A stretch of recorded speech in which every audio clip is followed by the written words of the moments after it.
Germaniya ovozi DW'ning necha oylik tadqiqoti Xitoy hukumatining lagerlarda tutilgan Uyg'urlarni o'zlarining jinoyatini tanlashga majburlaganligini oshkorladi.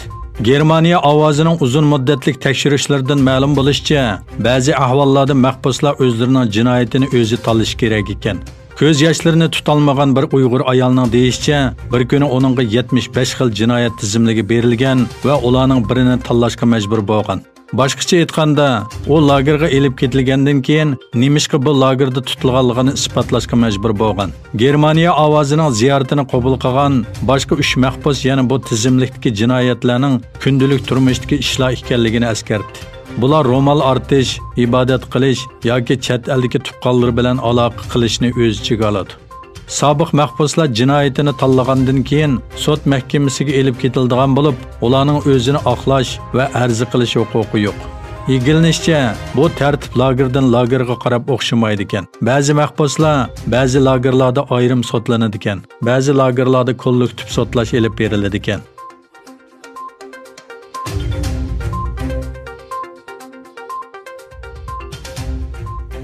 Reuters agentligining xabariga qaraganda, Amerika prezidenti Trump Uyg'urlarga ziyonkashlik qilgan Xitoy amaldorlariga jazo yurgizishni talab qiladigan qonun loyihasiga imzo qo'yishni planlagan. Ammo uchur bilan ta'minlovchilar imzo qo'yish vaqti bilan ta'minlamagan. Oldin qayda Amerika Kengash palatasi va Avom palatasida ikki partiyaning qo'llashi bilan tasdiqlangan bu qonun loyihasida Sharq Turkistondagi Uyg'ur va boshqa musulmonlarni bostirishga mas'ul bo'lgan amaldorlarga jazo talab qilingan. Bu qonunni Cumhuriyetçiler Partiyasining Kengash palata a'zosi Marko Rubio o'tirg'i qo'ygan.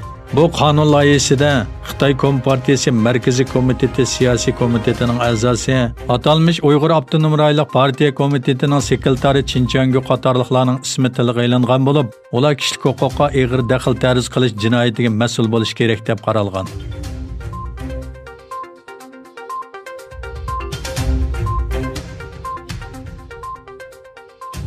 Xitoy Dorigarlik komiteti yaqinda 2020-yillik nusxadagi Xitoy Dorigarlik qomusini e'lon qildi. Buningda dunyoda eng ko'p savdosi bo'ladigan pangolin an'anaviy dori tizimligidan chiqarib etildi. Xitoy davlatlik o'rmonchilik va o'tloq idorasi 5-yilda uqtirish e'lon qilib, barliq pangolinlarni davlat 2-darajali qo'g'dildigan yovvoyi hayvonlardan 1-darajaga ko'tardi. Xitoy tibobitida pangolin dorilik qimmati bor, pangolin go'shimi quvvatli deb qaralib kelgan.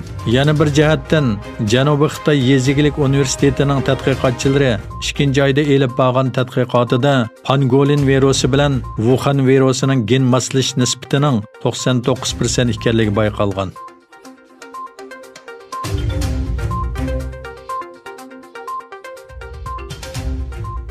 İran Səhiyyə Ministerligining bayonotchisi Kianush Jahanpur vazifasidan elib tashlandi. Jahanpur Xitoyni Wuhan virusi yuqumi to'g'risida yolg'on uchur berish orqali dunyoni qaymoqtirdi deb ayblagan bo'lib, uning so'zlari Xitoyning tanqidiga uchirgan. Səhiyyə ministri Said Nemaki tarafidan ishdan bo'shatilgan Jahanpurning o'rnini Sima Sadat Lari oldi.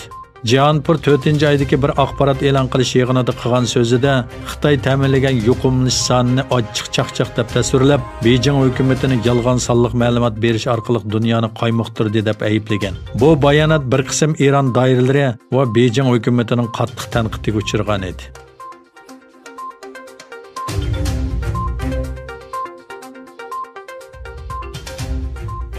Amerika Kengash palatasi birdek belat tashlab, Charles Berovenning Amerika havo armiyasining bosh shtab boshlig'i bo'lishini ma'qulladi. Bu Amerika armiyasi tarixida tunji qitim bir Afrika pushtidan bo'lgan generalning bu vazifaga tayinlanishi bo'lib qoldi. Amerika prezidenti Donald Trump bu haqda Twitterda mundaq dedi: "Men tayinlagan Afrika pushtidan bo'lgan havo armiyasining bosh shtab boshlig'i Kengash palatasining tasdiqidan o'tdi. Bu Amerika uchun tarixiy bir kun. General Beroven bilan texmi qo'yiq hamkorlashish xushalnorlik ish. U bir vatanparvar ham ulug' general.